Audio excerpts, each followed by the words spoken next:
Now, of course, corporations didn't just wake up one day and decide to be greedy. They've always been greedy, but the point we can't overlook is how they've always preyed on people's lack of knowledge to maximize their greed. Because people are right in saying that monetary policy, the Fed printing trillions of dollars, did in fact contribute to inflation. People would also be right if they said a supply chain crisis contributed to inflation. But more than one thing can be true at the same time. I want to show you some data released by the Bureau of Economic Analysis.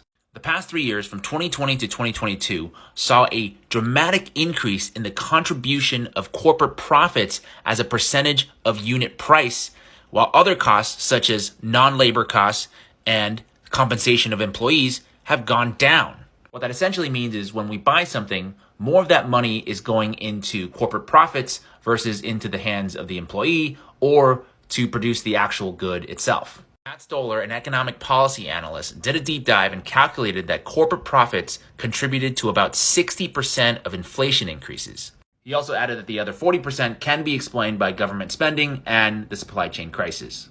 I mean, we have the smoking gun. CEOs praying for inflation because it's an excuse to jack up prices. So yes, greed is fundamental to the business model. But how much value they can extract from that greed? Well, that depends on whether or not we buy into the crap that the media is selling us, but maybe more important, whether or not we buy the crap that they're selling us that we maybe don't actually even really need.